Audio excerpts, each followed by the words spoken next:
नमस्कार, आप सभी का the world sky weather channel पर स्वागत है। आज के वीडियो में हम 10 नवंबर से 29 नवंबर के बीच यानी कि अगले 20 दिनों के मौसम पूर्वानुमान पर चर्चा करेंगे, जिसमें हम यह बताएंगे कि बंगाल की खाड़ी तथा अरब सागर में जो ट्रॉपिकल सिस्टम अब जल्द उभरने वाले हैं, उन सिस्टम का प्रभाव भारत के किन किन राज्यों में देखने को मिलेगा तथा किन राज्यों में भारी से अति भारी बारिश उन सिस्टम के प्रभाव से देखने को आगामी दिनों में भारत के राज्यों में मिलने वाली है। इसके अलावा उसके बाद जो भी सिस्टम बनेंगे उनमें से कौन सा सिस्टम चक्रवाती तूफान की श्रेणी तक जाने वाला है और उस चक्रवाती तूफान का भारत पर किस प्रकार इम्पैक्ट रहेगा हवाओं व बारिश की गतिविधियों के रूप में। इसके अलावा उत्तर पश्चिम भारत के क्षेत्रों पर अगले 24 घंटों के दौरान से अगले 20 दिनों के दौरान लगातार पश्चिमी विक्षोभ आने वाले हैं। उन पश्चिमी विक्षोभ का प्रभाव उत्तर पश्चिम भारत पे बर्फबारी, बारिश, ओलावृष्टि और आंधी तूफान की गतिविधियों के रूप में किस प्रकार देखने को मिलने वाला है तथा किन किन राज्यों में इस प्रकार की गतिविधियां होने की संभावनाएं आगामी दिनों में बन रही है। इन सब के बारे में इस वीडियो में जानकारी देंगे। तापमान के बारे में भी बताएंगे कि आने वाले दिनों में न्यूनतम तापमान और अधिकतम तापमान देश के राज्यों में किस प्रकार रहने की संभावनाएं हैं और कब कब अधिकतम तापमान और न्यूनतम तापमान में असामान्य रूप से गिरावट देखने को मिलने वाली है। इन सब के बारे में इस वीडियो में जानकारी देंगे, तो आप सभी इस वीडियो को पूरा जरूर देखिएगा और अगर आपको यह जानकारी अच्छी लगे तो इस चैनल को सब्सक्राइब भी जरूर करिएगा। फिलहाल आप सभी अपनी स्क्रीन पर देख सकते हैं, यह मैप है 10 नवंबर से 23 नवंबर के लिए। तो बंगाल की खाड़ी के दक्षिणी क्षेत्रों के आसपास और अंडमान एंड निकोबार आइलैंड के आसपास के क्षेत्रों पर एक ब्रॉड सर्कुलेशन देखा जा रहा है। यह दो सर्कुलेशन है जो कि एक श्रीलंका के आसपास और एक अंडमान एंड निकोबार आइलैंड के आसपास के क्षेत्र पर स्थित है। अगले 24 घंटों के दौरान बंगाल की खाड़ी के दक्षिणी क्षेत्रों के आसपास जो कि श्रीलंका के आसपास के क्षेत्र पर साइक्लोनिक सर्कुलेशन है, वहीं एक निम्न दबाव के क्षेत्र में इस सर्कुलेशन के इंटेंसिफाई होने के चांसेस हैं और यह सर्कुलेशन लगभग 13-14 नवंबर के आसपास उत्तरी श्रीलंका और दक्षिणी तमिलनाडु के आसपास से भारत में प्रवेश करेगा तथा इस सिस्टम के प्रभाव से 13 से 16 नवंबर के मध्य तमिलनाडु, केरल, दक्षिणी कर्नाटक, श्रीलंका समेत जो दक्षिण भारत के इलाके हैं, इन सभी क्षेत्रों में हल्की से मध्यम बारिश ज्यादातर क्षेत्रों में होने की संभावनाएं रहेंगी तथा कुछ भागों में भारी बारिश भी इस लो प्रेशर के प्रभाव से देखने को मिल सकती है। इसके बाद बंगाल की खाड़ी में 22 से 24 नवंबर के मध्य हलचल होने की संभावनाएं हैं। अरब सागर की बात की जाए तो अरब सागर में 19-20 नवंबर के आसपास एक साइक्लोनिक सर्कुलेशन का फॉर्मेशन दक्षिण पूर्वी क्षेत्रों के आसपास देखने को मिल सकता है, जो कि 20 से 23 नवंबर के मध्य एक लो प्रेशर का रूप ले सकता है। उसके बाद यह सिस्टम भारत के दूर जाने की संभावना है, यानी कि यह सिस्टम भारत से दूर जा सकता है। फिलहाल ऐसे चांसेस थोड़े ज़्यादा बनते हुए नजर आ रहे हैं। हालांकि यह सिस्टम थोड़ा सा उत्तर की तरफ बढ़ता हुआ दिखाई दे रहा है, जिसकी वजह से मॉइस्चर का प्रभाव गुजरात, दक्षिणी राजस्थान, दक्षिण पश्चिमी मध्य प्रदेश और महाराष्ट्र के क्षेत्रों में इस सिस्टम के प्रभाव से बढ़ सकता है और हल्की से मध्यम बारिश की गतिविधियां लगभग 19-20 नवंबर से 23 नवंबर के मध्य होने की संभावनाएं इन क्षेत्रों में बन सकती है, जिसके बारे में लगातार आपको आगे जानकारी देते रहेंगे। बंगाल की खाड़ी में जो 22 से 24 नवंबर के मध्य सिस्टम उभरने की संभावनाएं हैं, वह एक साइक्लोनिक सर्कुलेशन के रूप में 22-23 नवंबर को बंगाल की खाड़ी के दक्षिण पूर्वी क्षेत्रों के आसपास उभर सकता है। उसके बाद यह सिस्टम 24-25 नवंबर को एक लो प्रेशर का रूप भी ले सकता है और यह सिस्टम भारत के पूर्वी भारत और दक्षिण भारत के क्षेत्र को प्रभावित करता हुआ देखा जा सकता है। फिलहाल ऐसी संभावनाएं बंगाल की खाड़ी में बनने वाले सिस्टम की बन रही है और यह सिस्टम इंटेंसिफाई भी कर सकता है, क्योंकि उस समय एमजेओ का सपोर्ट बंगाल की खाड़ी को काफ़ी अधिक दिखाई दे रहा है, जिसकी वजह से यह सिस्टम इंटेंसिफाई कर सकता है, जिसके बारे में लगातार आपको आगे जानकारी अगले मैप में देंगे। और उत्तर भारत में आने वाले पश्चिमी विक्षोभ की बात की जाए तो उत्तर भारत के क्षेत्र में अगले 24 से 48 घंटों के दौरान एक पश्चिमी विक्षोभ आने की संभावनाएं है। उसका असर 10 नवंबर यानी कि आज से ही जम्मू कश्मीर के क्षेत्र में शुरू होने की संभावनाएं उत्तरी भागों में रहेगी। हल्की से मध्यम बारिश की गतिविधियां आज शाम रात्रि से जम्मू कश्मीर के उत्तरी भागों में देखने को मिल सकती है। हालांकि इस पश्चिमी विक्षोभ का विशेष असर 11 और 12 नवंबर को होने की संभावनाएं हैं, जब इस पश्चिमी विक्षोभ के प्रभाव से जम्मू कश्मीर और हिमाचल प्रदेश के उत्तरी और उत्तर पूर्वी क्षेत्र में कई स्थानों पर हल्की से मध्यम बारिश व बर्फबारी होने की संभावनाएं है। जम्मू कश्मीर के कुछ क्षेत्र में भारी बर्फबारी भी होने की संभावनाएं बन सकती है 11 और 12 नवंबर को, यानी कि मध्यम से भारी बारिश या मध्यम से भारी बर्फबारी। इसके अलावा पंजाब और हरियाणा के क्षेत्रों में भी उस पश्चिमी विक्षोभ का प्रभाव देखने को मिलेगा। पंजाब के गुरदासपुर, अमृतसर, रूपनगर, नवाशहर, मोहाली, चंडीगढ़, पटियाला और आसपास के क्षेत्रों में 11 नवंबर की दोपहर से 12 नवंबर की सुबह के बीच हल्की से मध्यम मध्यम बारिश तथा कुछ स्थानों पर तूफानी हवाओं के साथ ओलावृष्टि होने की संभावनाएं हैं। ठीक ऐसी ही संभावनाएं कुरुक्षेत्र, अंबाला यानी कि उत्तरी हरियाणा के क्षेत्रों में भी रहेगी 11 और 12 नवंबर को। इसके अलावा उस पश्चिमी विक्षोभ के प्रभाव से बादलों की आवाजाही उत्तरी राजस्थान और दक्षिणी हरियाणा के क्षेत्रों में भी बढ़ सकती है। हालांकि इन क्षेत्रों में बारिश होने की संभावनाएं थोड़ी कम है, लेकिन पंजाब और हरियाणा के उत्तरी जिलों में बारिश होने की संभावनाएं काफी अधिक है। इसके अलावा उत्तराखंड के क्षेत्र में भी उस पश्चिमी विक्षोभ के प्रभाव से 12 और 13 नवंबर को हल्की से मध्यम बारिश उत्तरी इलाकों में देखने को मिल सकती है और कुछ हल्की बर्फबारी भी देखने को मिल सकती है। इसके अलावा देश में तापमान की स्थिति इस समय अवधि के दौरान सामान्य रहने की संभावनाएं हैं, लेकिन आने वाले दिनों में देश में तापमान में गिरावट 15 नवंबर के बाद देखने को मिलने वाली है, जिसकी वजह से 15 नवंबर के बाद उत्तर पश्चिम भारत और मध्य भारत के क्षेत्रों में न्यूनतम तापमान काफ़ी हद तक गिरने की संभावनाएं हैं और लगभग न्यूनतम तापमान की स्थिति 8 से 13 डिग्री सेल्सियस के बीच उत्तर पश्चिम भारत और मध्य भारत के ज़्यादातर क्षेत्रों में 15 नवंबर से 23 नवंबर के बीच रहने की संभावना है। और इस दौरान अधिकतम तापमान भी गिरावट में रहेंगे, लगभग 24 से 29 डिग्री सेल्सियस के बीच ही उत्तर पश्चिम भारत और मध्य भारत के क्षेत्रों में अधिकतम तापमान 15 नवंबर के बाद देखने को मिलने वाले हैं। इसके अलावा उत्तर पश्चिम भारत के पर जो भी अभी अगले 48 घंटों के दौरान वेस्टर्न डिस्टर्बेंस आएगा, वह जैसे ही गुजरेगा एक और वेस्टर्न डिस्टर्बेंस की दस्तक उत्तर पश्चिम भारत के क्षेत्र में होने की संभावनाएं रहेंगी लगभग 14-15 नवंबर के आसपास,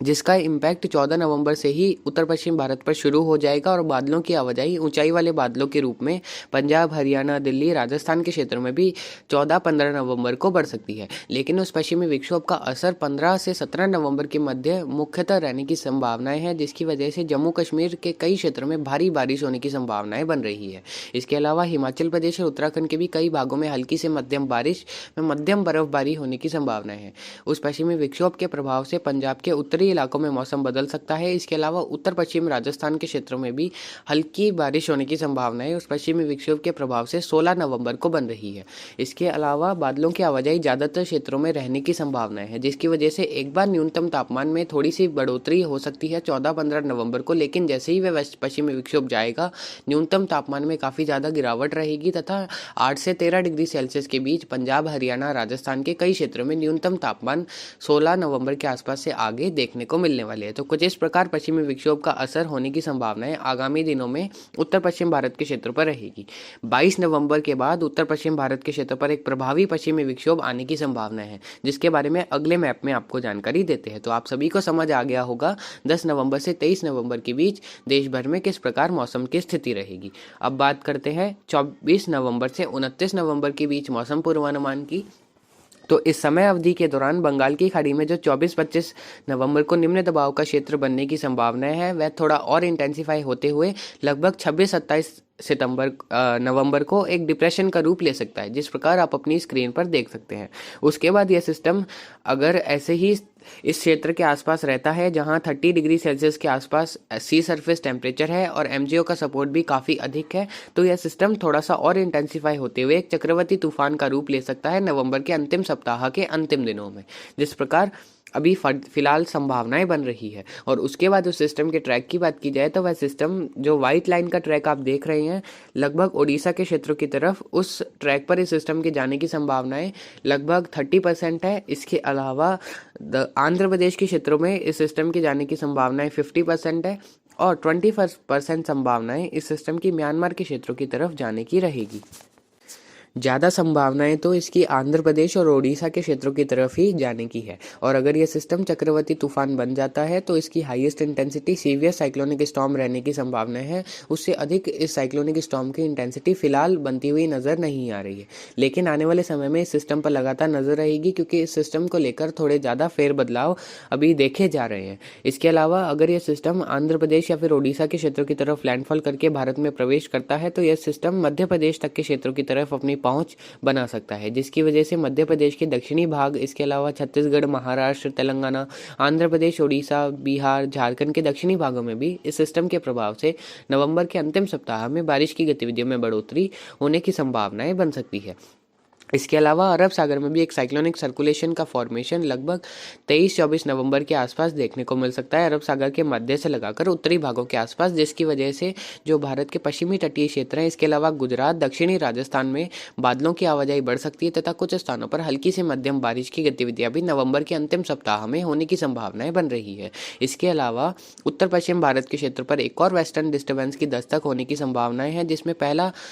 वेस्टर्न डिस्टर्बेंस लगभग 23 नवंबर के आसपास ही उत्तर पश्चिम भारत के क्षेत्र पर पहुंच सकता है, जो कि एक प्रभावी पश्चिमी विक्षोभ साबित हो सकता है। फिलहाल मॉडल्स का संकेत यही है। इसके अलावा उस पश्चिमी विक्षोभ के प्रभाव से बारिश की गतिविधियां राजस्थान के कई इलाकों में होने की संभावनाएं बन रही है। इसके अलावा जो बात करते हैं पहाड़ी राज्यों की, तो पहाड़ी राज्यों में जम्मू कश्मीर में भारी बारिश होने की संभावनाएं है तथा भारी बर्फबारी कई क्षेत्रों में हो सकती है और हिमाचल प्रदेश के भी उत्तरी भागों में मध्यम से भारी बर्फबारी होने की संभावनाएं उस पश्चिमी विक्षोभ के प्रभाव से लगभग 23 से 26 नवंबर के मध्य बन रही है। इसके अलावा पंजाब, हरियाणा के ज्यादातर क्षेत्रों में हल्की से मध्यम बारिश की गतिविधियां होने की संभावनाएं बन रही है। पश्चिमी उत्तर प्रदेश, उत्तर पश्चिमी मध्य प्रदेश यानी कि ग्वालियर संभाग के क्षेत्र, इसके अलावा आगरा, ललितपुर से लगाकर जो इटावा, मैनपुरी, मेरठ, शामली, बागपत पश्चिमी उत्तर प्रदेश के इलाके हैं। इसके अलावा राजस्थान के जोधपुर, बीकानेर, जयपुर, भरतपुर, अजमेर संभाग के क्षेत्रों में भी उस पश्चिमी विक्षोभ के प्रभाव से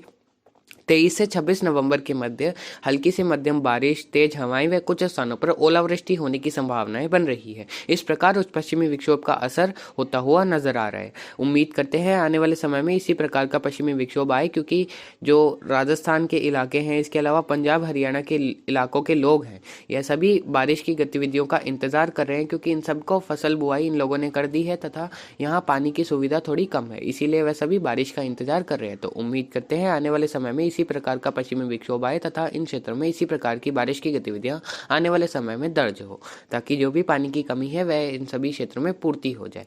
और इस समय अवधि के दौरान तापमान सामान्य व सामान्य से कम रहने की संभावना है और 24 नवंबर के आसपास से आगे सामान्य से कम तापमान देखने को मिलने वाले हैं तथा below normal maximum temperature and below normal minimum temperature रहने की संभावनाएं है। और लगभग मिनिमम टेम्परेचर की स्थिति उत्तर पश्चिम भारत के क्षेत्रों में 6 डिग्री से 9 डिग्री सेल्सियस के बीच कई क्षेत्रों में देखने को मिल सकती है। अधिकतम तापमान भी लगभग 19 डिग्री से 24 डिग्री सेल्सियस के बीच उत्तर पश्चिम भारत के क्षेत्रों में रहने की संभावनाएं इस समय अवधि के दौरान रहेगी। मध्य भारत और पूर्वी भारत में भी तापमान में गिरावट होगी तथा लगभग 21 से 25 डिग्री सेल्सियस के बीच अधिकतम तापमान रहेंगे इस समय अवधि के दौरान, और न्यूनतम तापमान लगभग 11 डिग्री सेल्सियस से 15 डिग्री सेल्सियस के बीच मध्य भारत और पूर्वी भारत के कई क्षेत्रों में देखने को मिलेंगे। मध्य प्रदेश के क्षेत्र में न्यूनतम तापमान लगभग 8 से 13 डिग्री सेल्सियस के बीच ही इस समय अवधि के दौरान दर्ज किए जाने की संभावनाएं बन रही है। बंगाल की खाड़ी को सिस्टम को लेकर थोड़ी सी अस्पष्टता अभी बनती हुई नजर आ रही है, लेकिन जल्द ही जैसे ही उस सिस्टम को लेकर क्लैरिटी आएगी आपको एक अलग से फोरकास्ट देने का प्रयास रहेगा। अब एक छोटी सी समरी वीडियो के लास्ट में देना चाहेंगे, तो जिस प्रकार आप अपनी स्क्रीन पर देख सकते हैं, फर्स्ट पॉइंट है increase in tropical activities are very likely to take place in both sea basins, Arabian Sea and Bay of Bengal in support of Madden Julian oscillation, यानी कि एमजीओ के प्रभाव से बंगाल की खाड़ी तथा अरब सागर दोनों में ही सिस्टम बनेंगे। बंगाल की खाड़ी में तो पहला सिस्टम अब जल्द ही अगले 24 से 48 घंटों के दौरान बन जाएगा। अरब सागर में सिस्टम बनने की संभावना है 19 से 23 नवंबर के मध्य रहेगी और बंगाल की खाड़ी में एक अन्य सिस्टम बनने की संभावना है 22 से 29 नवंबर के मध्य बन रही है, जिसके बारे में आपको इस वीडियो में जानकारी विस्तार पूर्वक दे दी गई है। इसके अलावा during next 48 hours a low pressure is very likely to form in bay of Bengal and will move towards Tamil Nadu and Sri Lanka. इसके बारे में भी जानकारी दी है कि एक निम्न दबाव का क्षेत्र अगले 48 घंटों के दौरान बंगाल की खाड़ी के दक्षिणी भागों के आसपास बनेगा, जो कि उत्तरी श्रीलंका और दक्षिणी तमिलनाडु के क्षेत्रों पर लैंडफॉल करेगा। इसके अलावा another low pressure is expected in Arabian sea between 19th to 23rd November. Chances of formation of depression exist in BoB during last week. इसके बारे में भी जानकारी दी है कि नवंबर के अंतिम सप्ताह में बंगाल की खाड़ी में एक डिप्रेशन बनने की संभावना है, जो कि चक्रवाती तूफान का रूप ले सकता है। और back to back western disturbance will cross north India, increment in rains and snowfall activities likely. इसके बारे में भी जानकारी दी है कि उत्तर पश्चिम भारत के क्षेत्रों पर अब लगातार पश्चिमी विक्षोभ आएंगे, जिसकी वजह से बारिश की गतिविधियां उत्तर पश्चिम भारत के पहाड़ी राज्यों में भी देखने को मिलेगी तथा मैदानों में भी पश्चिमी विक्षोभ के प्रभाव से बारिश होने की संभावनाएं हैं। वहीं एक प्रभावशाली पश्चिमी विक्षोभ उत्तर पश्चिम भारत के क्षेत्रों में 23 नवंबर के आसपास आने की संभावना है, जिसकी वजह से उत्तर पश्चिम भारत के मैदानों वहीं पहाड़ी राज्यों में कई इलाकों में बारिश की गतिविधियां होने की संभावनाएं बन रही है, जिसको लेकर भी इस वीडियो में पूरी तरह से जानकारी दे दी गई है। इसके अलावा इस वीडियो में यह भी बता दिया जा चुका है कि न्यूनतम तापमान में गिरावट 15 नवंबर के बाद देश के ज़्यादातर क्षेत्रों में देखने को मिलेगी तथा सामान्य के आसपास से लगाकर सामान्य से कम न्यूनतम तापमान देश के ज़्यादातर क्षेत्रों में रहने की संभावनाएं नवंबर के दूसरे पखवाड़े में बन रही है। और बंगाल की खाड़ी के सिस्टम को लेकर लगातार आपको आगे जानकारी the world sky weather channel के द्वारा दे दी जाएगी। तो फिलहाल अभी के अपडेट के लिए इतना ही। आगे की जानकारी के लिए बने रहे। नमस्कार, जय हिंद, जय भारत।